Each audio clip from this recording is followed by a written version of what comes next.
বিধানসভা নির্বাচন যতই এগিয়ে আসছে ততই কিন্তু একের পর এক ভুতুড়ে ভোটারের খোঁজ মিলছে এবং রাজ্যের ভোটার তালিকায় ভুতুড়ে ভোটারের একেবারে বলা যায় ঘিচকিচ করছে। ঠিক সেই জায়গায় এত গরমিল, এত বিস্তর অভিযোগ আসছে এবং তারপরও এসআইআর এ আপত্তি করছে তৃণমূল নেতৃত্ব। তাহলে কি বিগত 15 বছর ধরে এই ভুতুড়ে ভোটারের ওপরই নির্ভর করে মসনদে রয়েছেন মমতা বন্দ্যোপাধ্যায়? প্রশ্ন করছেন বিরোধীরা।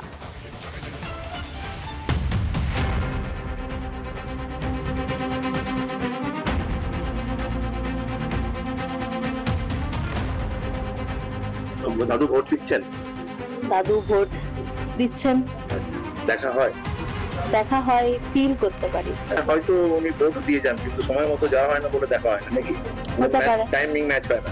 হতে পারে, সেটা হতে পারে। पूरा घेराव होगा, पूरा आंदोलन होगा, हम नाम काटने नहीं देंगे। বাংলার একটা মানুষের যদি ভোটাধিকার কাড়ে তাহলে 1 লক্ষ মানুষ নিয়ে নির্বাচন কমিশন ঘিরব। কাদের জন্য সুর চড়াচ্ছেন তৃণমূলের শীর্ষ নেতৃত্ব? কাদের নাম ভোটার তালিকায় রাখতে চায় ঘাসফুল শিবির? অনেকেই তো এখন ভূত। রাজ্য জুড়ে এমনই ভুতুরে ভোটারের রমরমা। আপনার ভাই কবে মারা গেছে? 2021 মারা গেছে। তো এখনো তো আপনার ভাইয়ের ভোটার লিস্টের নাম আপনি ফর্ম ফিল আপ করে জমা দিয়েছেন, কিন্তু এখনো পর্যন্ত নাম বাদ যায়নি। ভুয়ো ভোটারের এই ছবি পশ্চিম বর্ধমানের দুর্গাপুরে শিল্প শহরের একই বুথে 25 জন মৃত ভোটারের খোঁজ মিলেছে। বিজেপির দাবি এই সংখ্যা 70 ছাড়াতে পারে। এই ছবি পাশের জেলা পুরুলিয়াতেও। পুরুলিয়া শহরের একটি মাত্র ওয়ার্ডে শতাধিক মৃত ভোটারের হদিশ। এক জীবিত ব্যক্তির নাম বাদ দেওয়া হয়েছে বলেও অভিযোগ। কমিশনার প্রদীপ দাগা তিনি আমাকে বললেন তোর ভোটার লিস্টার থেকে নাম ডিলিট করে দিয়েছে।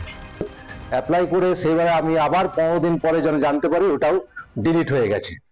প্রকৃত ভোটারের নাম তুলতে হয়রানি, আবার মৃত ব্যক্তির নাম বাদ দিতেও বিলম্ব।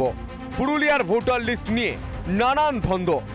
কাউন্সিলরকে বললাম যে এটা মারা গেছে, কিন্তু ডেথ সার্টিফিকেটগুলো তো পৌরসভা থেকে দেয়, আপনার যদি কালেকশন করে যা কোনো মতো নাম যায়নি, তো যার জন্য আমি কাউন্সিলরকে দিলাম কি এদের নামগুলো যেটা কেটে যায়। তৃণমূলের অবস্থান অত্যন্ত স্পষ্ট এবং এ ব্যাপারে তৃণমূলের বিষয়টা প্রত্যেকের একটা মানবিক মুখ নিয়ে দেখা উচিত। তৃণমূল বলছে যে মারা গেছে তো কি হয়েছে, যে মারা গেছে সেও তো মানুষ ছিল, সেও তো কারোর কাকু ছিল, সেও তো কারোর স্বামী ছিল, সেও তো কারোর বাবা ছিল।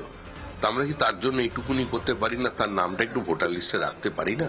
এটা তৃণমূলের অবস্থান, এটা তো অন্যায় কিছু না। রাজ্যে ভোটার তালিকা নিয়ে কি ছেলে খেলা হচ্ছে? এই সব ভুতুরে ভোটারদের ভরসাতেই কি ক্ষমতায় মমতা? ভূতের ভোটেই কি বারবার জিতছেন মমতা? তাই কি ভোটার তালিকা সংশোধনের নাম শুনলেই তৃণমূলের হাঁটু কাঁপে? রিপাবলিক বাংলা। নানা ধরনের কন্টেন্ট দেখার জন্য লাইক করুন, শেয়ার করুন আমাদের ফেসবুক পেজ, সাবস্ক্রাইব করুন আমাদের ইউটিউব চ্যানেল। পাশাপাশি অন্যান্য ব্রেকিং নিউজের জন্য অবশ্যই চোখ রাখুন রিপাবলিক বাংলায়।